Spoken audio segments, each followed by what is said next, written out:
അസ്സലാമു അലൈക്കും. എല്ലാവർക്കും പുതിയൊരു വീഡിയോയിലേക്ക് സ്വാഗതം. നമ്മുടെ മക്കൾക്കൊക്കെ വെക്കേഷനല്ലേ, എല്ലാവരും ഓരോ യാത്രയെക്കുറിച്ച് പ്ലാൻ ചെയ്തിരിക്കും. ഞങ്ങളും അങ്ങനെ ഒരു ചെറിയൊരു യാത്ര ചെയ്ത ഒരു വീഡിയോ ആണ് ഇത് കേട്ടോ. മക്കളൊക്കെ ഹോസ്റ്റലിലേക്ക് തിരിച്ചു പോകുന്നതിന് മുമ്പ് ഒരു യാത്ര എന്നുള്ള നിലയിലാണ് ഞങ്ങൾ മൈസൂർ തിരഞ്ഞെടുത്തത്. ഒരു ദിവസത്തെ യാത്രയായിരുന്നു.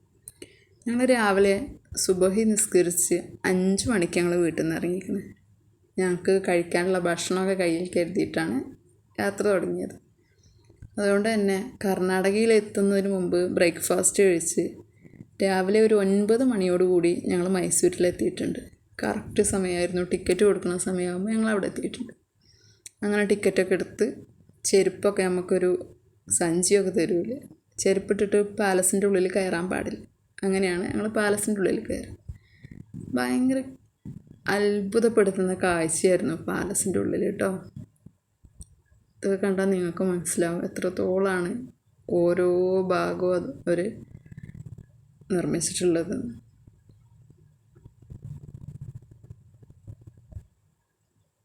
അതതിൻ്റെ ബാക്കിലൊരു ടെമ്പിളാണ്.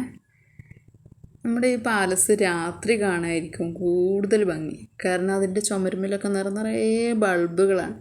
ഞങ്ങൾ അതിൽ നിന്ന് ഇറങ്ങാൻ നേരത്താട്ടോ ആ ബൾബിനെ ശ്രദ്ധിച്ച്. ഒരുപാട് ബൾബുകളുണ്ട്. അത് രാത്രി കത്തിയാൽ ഭയങ്കര സ്റ്റൈലായിരിക്കും കാണാൻ. പിന്നെ ഞങ്ങൾ പോയത് സൂവിലാണ്. സൂവിൽ കയറിയതും ഭയങ്കര അടിപൊളി ഒരു കാഴ്ചയായിരുന്നു. ആ വെളുത്ത മയിൽ പീലി വിടർത്തണം കേട്ടോ.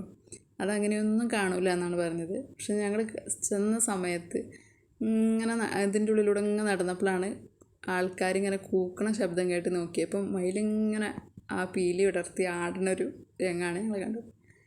അവിടെ ഇല്ലാത്ത ഒരു മൃഗവും മക്കൾക്ക് എത്ര നേരമാണെങ്കിലും അതിൻ്റെ ഉള്ളിൽ കണ്ടിരിക്കാനുള്ളത് ഇത് സൂവിലുണ്ട്.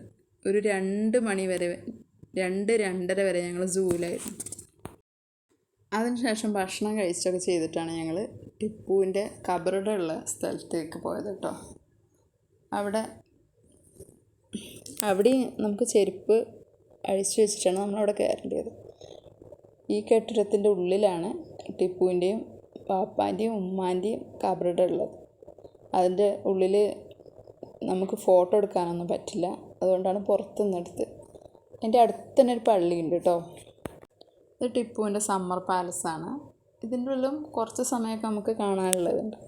ടിപ്പുവിൻ്റെ അന്നത്തെ വസ്ത്രങ്ങളും ആയുധങ്ങളും അന്നത്തെ പോലെ യാത്രകളും എല്ലാം ഉണ്ട്.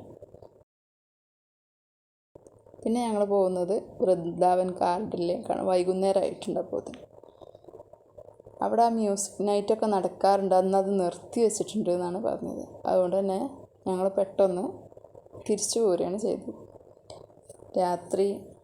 രാത്രി ചെക്ക് പോസ്റ്റ് അടക്കുന്നതിന് മുമ്പ് യാത്ര തിരിച്ചു പോരുകയാണ്. 6 മണിക്ക് ഞങ്ങൾ അവിടെ നിന്ന് ഇറങ്ങി കേട്ടോ.